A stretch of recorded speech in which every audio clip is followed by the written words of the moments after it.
I'm Zunaira Azhar, and you're watching Epicenter, where we dissect, analyze, and help understand major domestic and global stories. Situated between South Asia, the Middle East, and Central Asia, Pakistan is intricately linked to both the global and regional dynamics, with tensions escalating in the neighboring Iran. Since the attack on Iran's embassy in Damascus, US and Israel are on high alert. We'll be discussing the potential impacts of Iran's potential strike and the war on Gaza in general ever since it has started. We'll also be discussing the state of democracy in India and how it would impact the region as they embark on their journey towards the historic elections starting from April 19th. To discuss this, we have been joined by a diplomat, political scientist, and former Pakistan's representative to UN, Dr. Maliha Lodhi. We've also been joined by Mr. Muhammad Malik, a senior journalist and analyst. I welcome you both on the show, and Maliha, I'm coming straight to you. US and Israel are certainly bracing up for the worst case scenario. Now, call it a full-blown war or limited war, war it is. And this threat spectrum is expanding day by day. How do you look at the situation? Well, I think Israel is in a state of panic. It has made a huge blunder by this attack on the Iranian diplomatic mission in Damascus. In response, Iran has, of course, been warning for weeks now that it will retaliate. But at the same time, I think we have to recognize that the Iranian leadership is a sagacious one. It's a wise leadership. And it has been saying that it does not wish to provoke or get sucked into any kind of regional conflict. That would not be in Iran's interests, because it would also bring in the United States in a direct confrontation with Iran. Obviously, the US, which has already said that it will defend Israel, it's dispatched a general to Tel Aviv. So Iran doesn't want to get into any kind of a regional war. So what it has said is, and it's apparently conveyed this to the American authorities, that it will respond for sure, but it will respond in a very carefully calibrated way that does not escalate what is already a very fraught situation. I think the last thing the Iranians want is to take the attention away from Israel's war on Gaza. So there we have it. The situation in the Middle East is extremely tense, no question about it. Right. Malik, you're listening to Malia, and she says that it's sagacious of Iran not to, attack directly on US for now, at least. Do you share the same view? And also, with the global powers involved, like US itself siding with Israel, where do you see this conflict going? Because in a war where one side is completely equipped with the latest ammunition and everything, and there is a man-made disaster in Gaza, and then there is a deviation from it, and there comes Iran directly into the conflict. Is this a deviation? It is a planned thing from your point of view, or is it just happening as a general spillover of the conflict? Yeah, I think that I agree with Dr. Lodhi. Iran already has its hands full with Hezbollah already there, with Hamas issue going on and everything. So both sides, they cannot act or survive or take the stands that need to be taken without covert Iranian support and funding and everything. And I agree when Dr. Lodhi Sahiba points out, Iran doesn't react, it responds. All right. We have also been joined by Naeem Khalid Lodhi, who is a defense analyst. I welcome you on board as well, Mr. Lodhi. How are you looking at this whole Israel-Iran confrontation, the conflict having a complete spillover all across the Middle East, still the South Asian region of Pakistan? How are you looking at it? Thank you very much. Let me bring in the military angle. I agree with, I think it was Malik Saab who was speaking, I don't know because I cannot see you.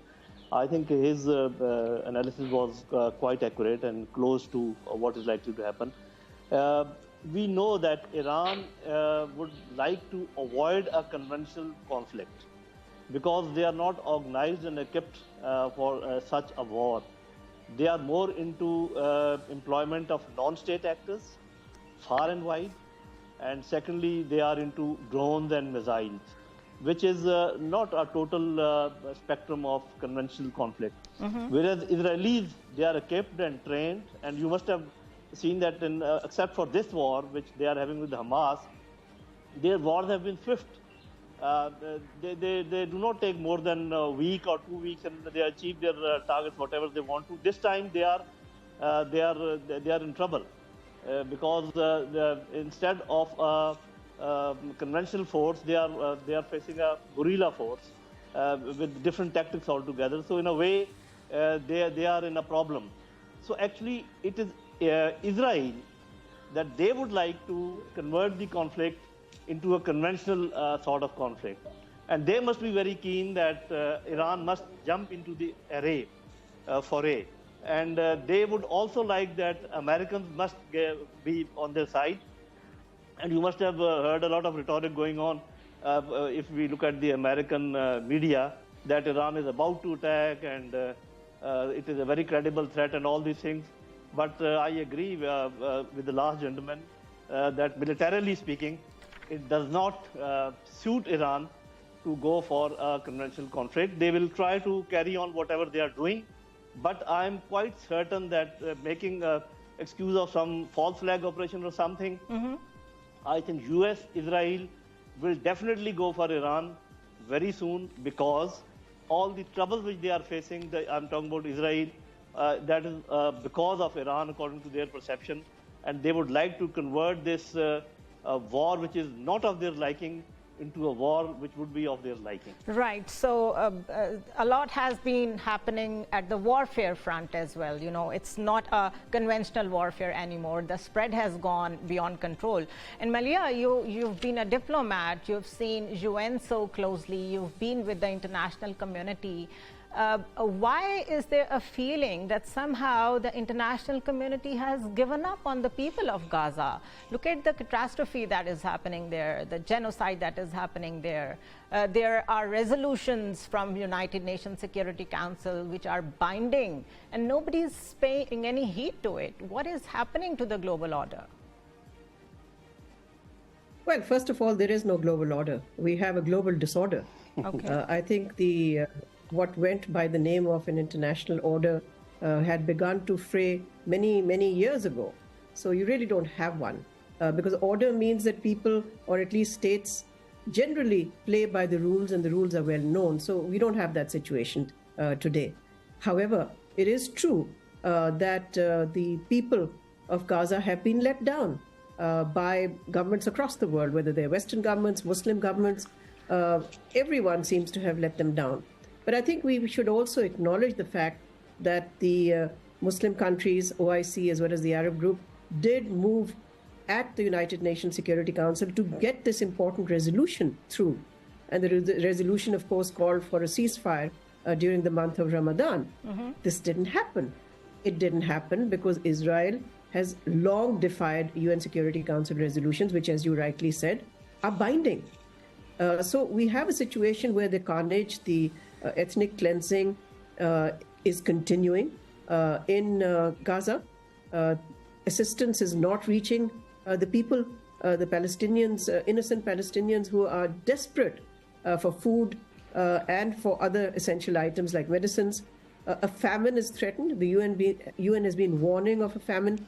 I think all of this is true. But at the same time, I think what is also true is that global opinion has shifted quite decisively against Israel. Israel has not been restrained by anybody, but you can see global opinion being expressed by the positions that countries have taken, including countries in the West, France, etc., supported a ceasefire. It's a permanent member of the Security Council. Many other Western countries, there is Spain, whose prime minister has recently said that he is ready for his country to recognize the state of Palestine. Ireland. So, you know, we are looking, and Ireland, exactly. We are looking at shifts in global opinion. We're also looking at public demonstrations across the world in solidarity with the Palestinians. So I think you have to sort of, in a way, analyze the situation at different levels. Yes, the massacres, and the genocide has not been stopped, despite the ICJ, despite the Security Council resolution. But as I said, Israel today is isolated. I think Israel and the United States both are isolated. And I think it's shameful the way President Biden has continued while expressing concern about civilian deaths in Gaza, he's continued to arm Israel. So, we are looking at a very, it's not a schizophrenic policy by the United States. I think it's a duplicitous policy by the United States, where in the US itself, the majority of American opinion now has moved again quite decisively in critical of Israel's military actions in Gaza. In fact, in the Democratic Party, which is of course Biden's party, almost 70% of those polled say they do not approve of what Israel is doing. Yeah. So, all of this is going to have long-term, it's going to have long-term repercussions. This is not going to end here. And I think it'll end badly for Israel and for its one or two backers that are still left.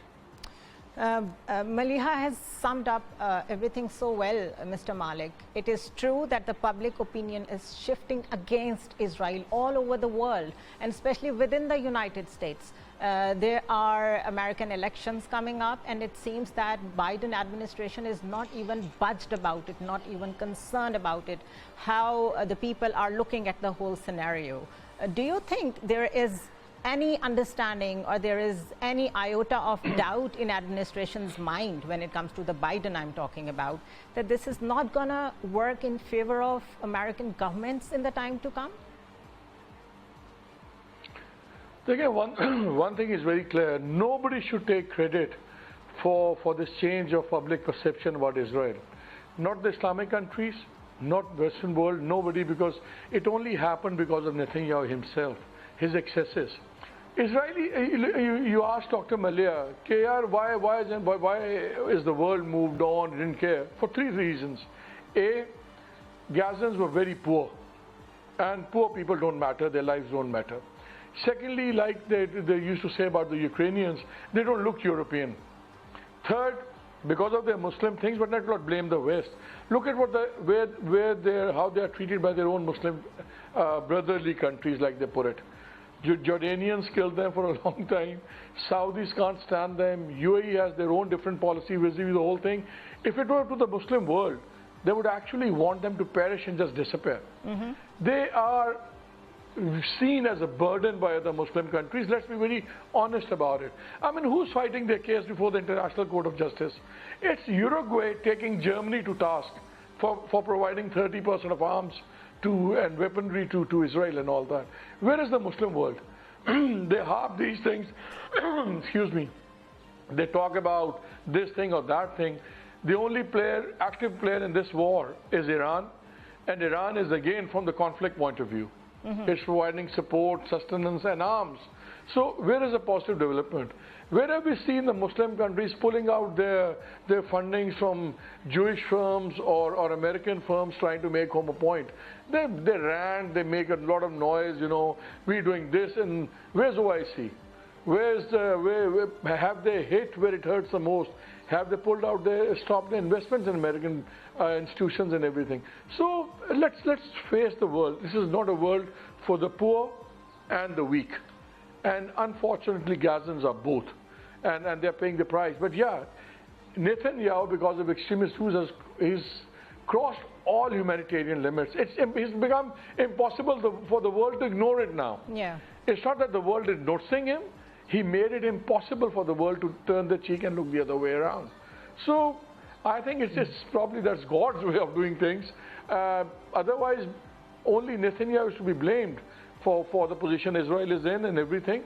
No credit to any so-called life conscious of Muslims or Muslim countries or other things.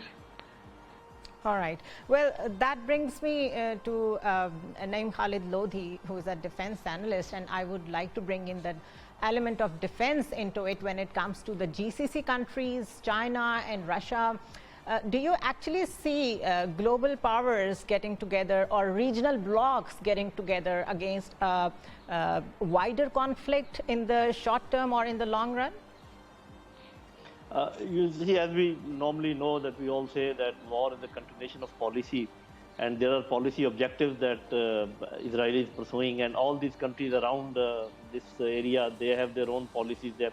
And nowadays, we all know that economic development takes precedence over everything. And as far as morality is concerned, that is otherwise never talked about in international relations. So, whereas I agree with Malik Saab that instead of using the word, the credit of, making this war goes to Israel, I would say the discredit of initiating this war goes to Israel. However, the initiative that has been taken by Hamas, the credit goes to them. And if I have to say, I would say that if the policy objectives have to be discussed, Israel has not been able to achieve its political objective that was totally annihilating Hamas and taking control of the entire area. And as far as Hamas is concerned, I think they have achieved their political objective, that the world is on their side at least. And whenever the war ends, it is quite likely that there will be a two-country solution, and they will get their independence in whatever small way. And as far as the other countries are concerned, and we all understand that at global level there are other things going on. The Ukraine war, and we know that all those actors which are busy there, they are also very much concerned whatever is happening here. And it can also be linked with the expanding the war or not expanding the war as far as Iran is concerned. So I think all the Arab countries, they are looking after their, I would say, narrow interests. Narrow, I would say that because these are maximum mid-term interests which they are pursuing. In the long term, by not siding with the right cause, actually they will be doing a lot of harm to themselves, because these things can come in their direction also. As far as bigger powers are concerned, they are playing their own game. And once I say own game, that is also economic in nature and political in nature. We know that there's a big power that wants to perpetuate its greatness and grandeur, and the other powers coming up. But the problem with countries like mid-stature countries is that the actual outcome is not known. We cannot say, although it's a cliche, people keep saying that there's a declining great power and there are ascending new powers. Where this is true that there are ascending new powers, but the decline of the great power is not yet ascertained. I don't think so. Of course, we see a decline in their political, acumen. That is because they have been a single power for at least 20 years, more than 20 years. So that has spoiled their habits. So before they can come and actually, again go to that diplomacy which they were having in the Cold War era, before that happens, you cannot say that whether they are going for a decline, because if they mend their political direction, I think they can continue to be a great power for quite some time, because they are still the greatest economic power and the greatest military power. And that is the problem, that countries like us, Pakistan, they are in a quandary. They don't know. We are hanging in between, which side we should take and all that. So I think everybody, as Malik Saab said and as Dr. Malia Lodi said, are for their own. It is only the public sentiments that they are in the right direction. Otherwise, as far as the governments are concerned, they are pursuing hardcore international relations. Yeah, that brings me to just a random thought that it seems as if the public sentiment doesn't matter to even the most democratic countries anymore. We'll take a short break here. Stay with us.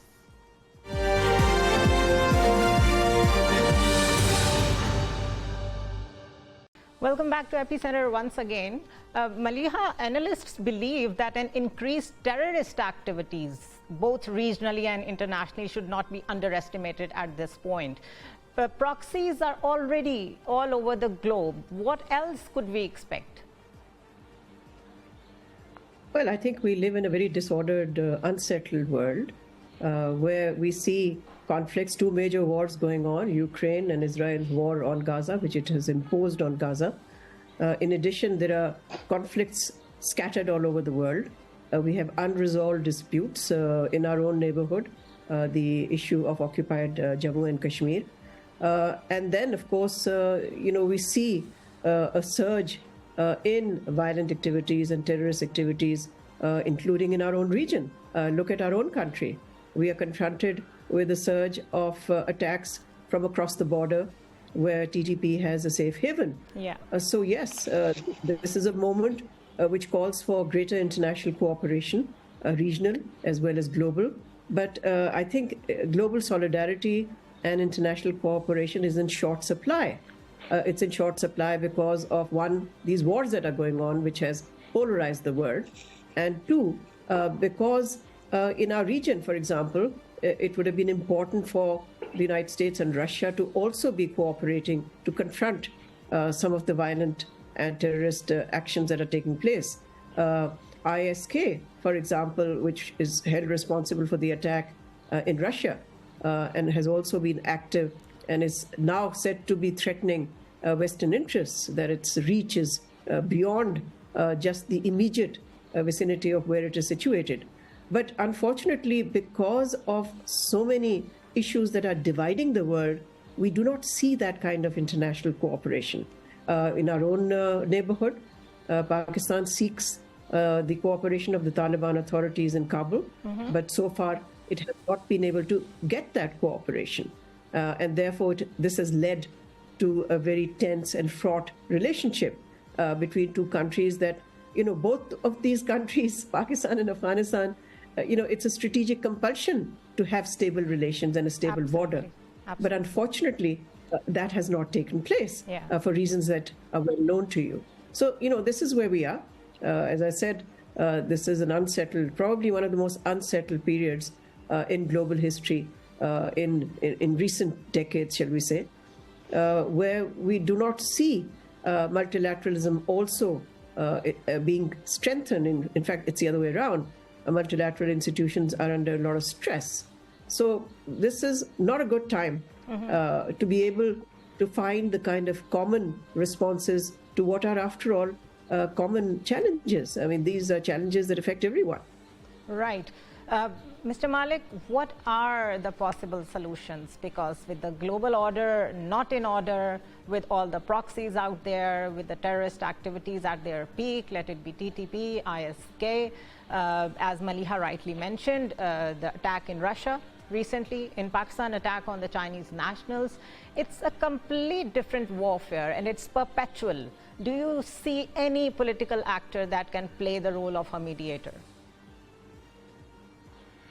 I wish I had the answers. When somebody like Dr. Malia doesn't have all the answers, I won't even pretend to have one. She's played at the highest level of what you call the diplomatic theater, the UN. She's met people. She knows how nations think. Let's put it like that. I can tell you what my biggest fear is. I don't have any solutions, but I do have fears. My biggest fear is our own foreign policy. For countries our size, a country with oversized, overblown populations, young youth, everything, a lot of immaturity there, a lot of impatience there and everything, and then empty coffers, and then regional conflicts and everything, you need a very, very mature diplomacy or a diplomatic policy and stuff like that. What do we have? We have a foreign minister who's, when India admitted to killing people, assassinations inside Pakistan, where was the foreign minister? When these regional things are happening, where is the foreign minister?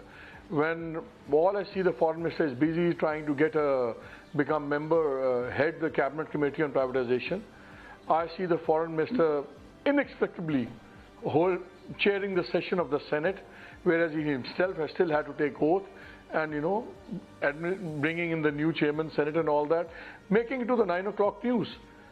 I think right now Pakistan's foreign policy is an absolute doldrums and crisis. It's about attitude. I mean, I don't want to make it about the foreign minister right now, but I am worried. I seriously am. I mean, diplomacy is not about showing attitudes, or it's a 24/7 job. It's not a 9-to-5 job.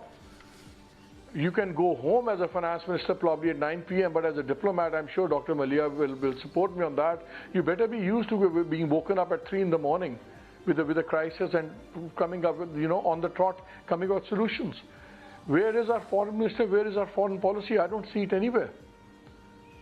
So I think Pakistan should right now be worried more about, we as people should be worried more about where do we stand vis-a-vis India? What is our latest policy towards Iran? We have had strikes inside Iran. Iran has had strikes inside Pakistan. Iran is now at the center eye of a storm. Where do we stand on the Iranian question? Are we more towards the American viewpoint? Are we more towards the Iranian point? We have our own history with Iran, a history rife with mistrust, no matter what the statements say. There's a great mistrust of Iran in Pindi and in Islamabad. So how far do we want to push the envelope with the rest of the world when it comes to Iran? So you see, these are serious questions. These can't be resolved in a 20-minute discussion, but we need a serious diplomat at the helm of affairs. We need a serious foreign policy, and I don't see either of them right now, and that scares me. That scares me in the world of today. Okay, I'll put your argument to Mr. Naeem Khalid Lodhi. Mr. Lodhi, where is Pakistan standing when it comes to Pak-Iran equation, Pak-Afghan equation, Pak-US equation? Is there a vantage point somewhere?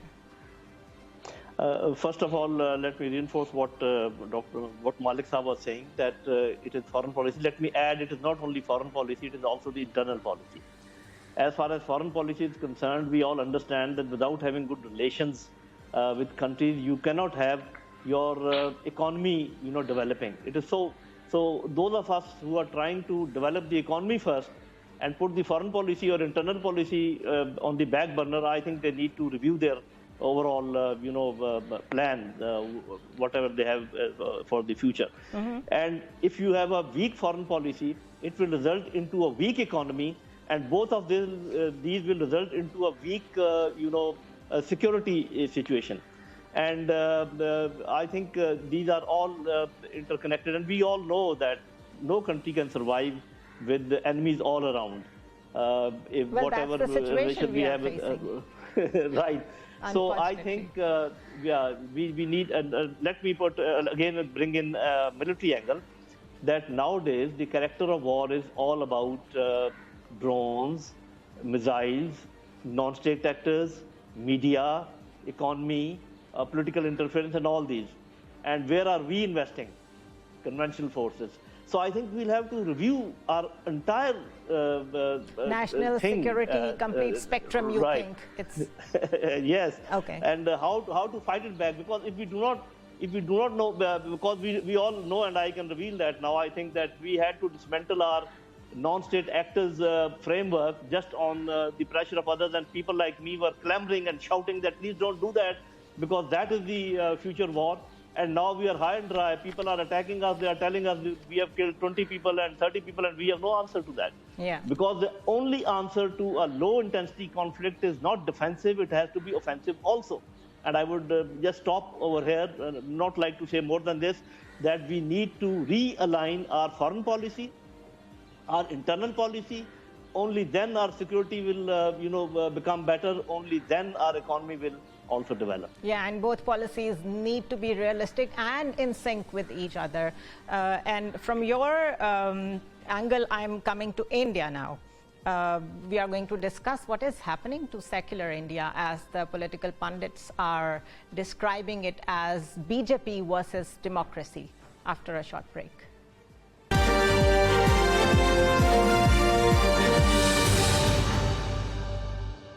Welcome back to Epicenter once again, and we are going to discuss the elections in India and the outcome of it. Mr. Malik, I'll start from you. There are surveys that are certain that Modi is going to make a comeback. Do you see a Hindu nationalist state coming into a final form with his third term? I think it's already there. What do you mean coming in a final form? Look at what is happening. Look at what is happening all around in India itself. Look at the immigration laws. Look at what they're doing with anybody who opposes them. Media has been silenced into submission. A bigoted pundit is as bad as a self-righteous extremist mullah. Wherever these guys claim to speak on behalf of God or Bhagwan, whoever they are following, and they become these self-righteous people, you will see destruction of democracy, you will see erosion of social values, you will see the attitude of it's my way or the highway. Then you see lynchings and everything. I'm not surprised. Look at the mob around him. Look at people like Amit Shah, Ajit Doval, Modi himself. They are not politicians. these guys see themselves as footnotes of history when they think the Hindu history is going to be written, the Hindutva legacy is going to be written. It's for them, being prime minister or being a home minister and stuff is not a means to power or something, or not an end to something. It is a means to an end. An end was that their concept of Hindu supremacy and their concept of that purity and everything. So it's the most, when it's unfortunate, but religious extremism brings the most impure essence of life outside, while claiming to be purging everything and bringing the real purity into everything. It's an unfortunate reality. I don't think it is becoming a state. They've tamed everyone. We used to get examples of Indian Supreme Court when it used to come about dispensation of justice. Look at the kind of rulings it gave on Ayodhya. Look at the kind of rulings it's giving on immigration laws and everything. Absolutely tamed into submission. And not by what you call midnight calls, midnight knocks on the door. It's about the environment of hate and fear that has been created in India. Absolutely. I tell you, I know so many journalists who I thought were very progressive and liberals. We used to run into them over the years. They would come to Pakistan, we would go there. Now, either those people have totally changed, or I had seen them wrong or I got them wrong all my life. Or they are under pressure. Or it's the fear, or they are fearful or whatever, but today they exactly don't say the things that they used to say. Now they are open supporters of Modi and his concept of religion and everything, and Hindutva and everything. So it's become a modern Nazi state. Mm-hmm. And I don't think there's any other way of putting it. I mean, look at RSS uniforms and their whole concept. They came from the Nazi youth force, huh? So they've literally imbibed it. And when people look what they're doing in Kashmir, and I remember the G. Doval's famous speech where he said everything has a shelf life, every crisis has a shelf life. And if we keep doing things and we maintain our way, force our way through Kashmir, its politics, change laws, ultimately resistance will break. And it's been years now. So they're having their way. And their economy is so big that the world very casually looks the other way around. They can't ignore them because of their economic might. It's as simple as that, like we were talking in the earlier segment of the day of our show. Why is it happening to people in Gaza, what is happening? Because they're poor, they're uneducated, they're weak. Indians on the other side are not poor, the government. Their economy is strong. Instead of running after IMF like us for seeking a few billions, they're investing billions in American economies and others. So the world has a different standard for them.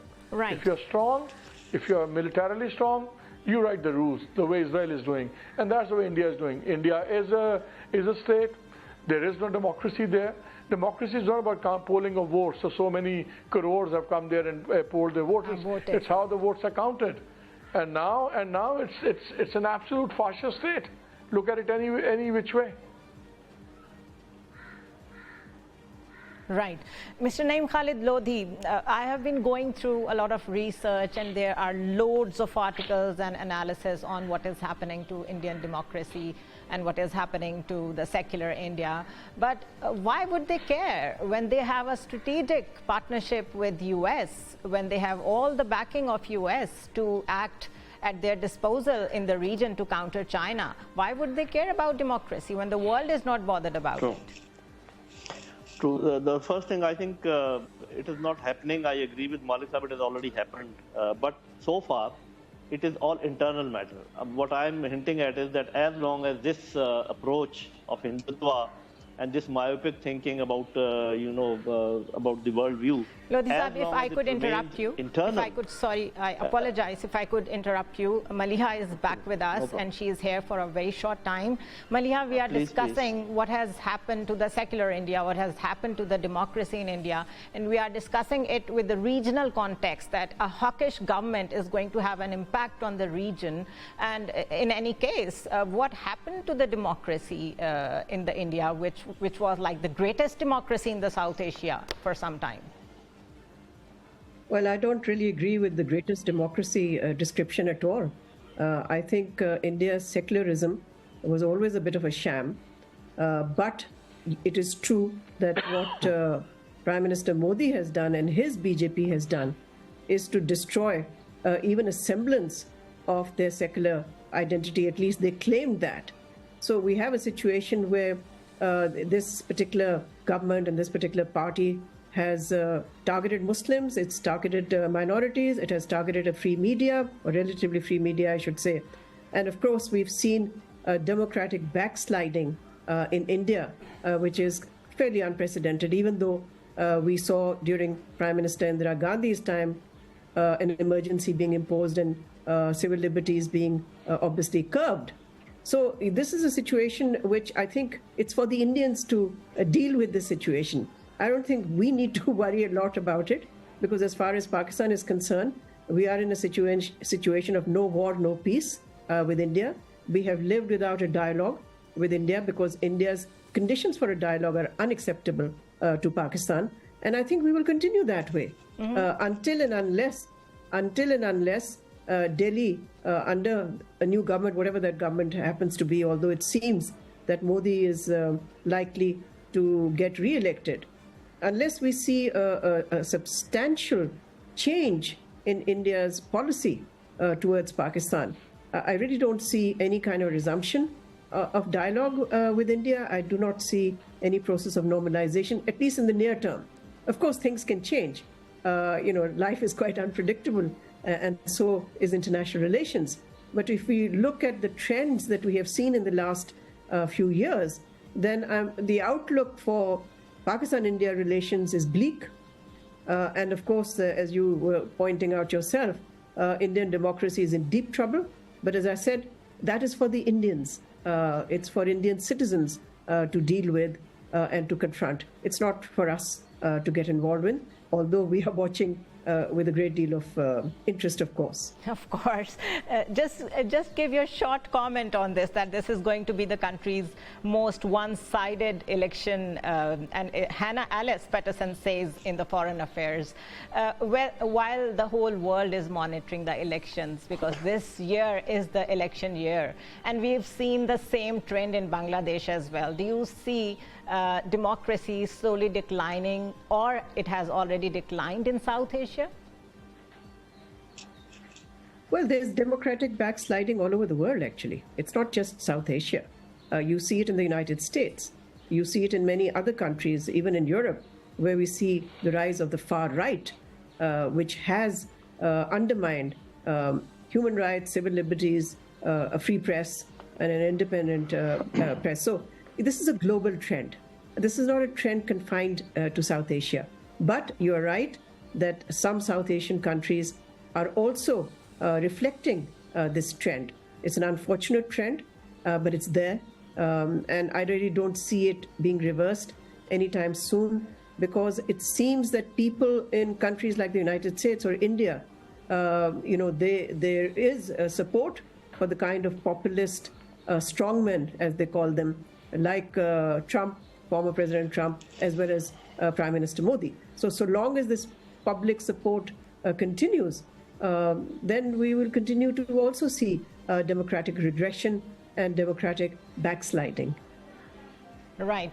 Mr. Malik, is the world moving towards populism rather than democracy? Because look at Trump, look at Modi.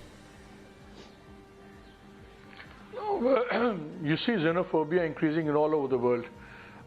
You see extreme right parties, especially parties against immigration and everything, gaining strength virtually everywhere, from Austria to France to every place. So, and then post-COVID, it has only increased the economic uncertainty. You see, economic uncertainty and global slowdown in economic growth, that has made people more fearful about the future. And they're trying to hold on to everything that they have. And it's always easy to blame the stranger, the new guy on the block. It is this foreigner that these things are doing. Yeah. My job is gone because foreigners have come in.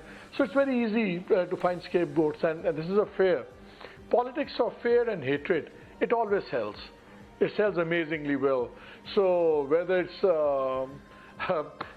France or whether it's India, it's the same thing.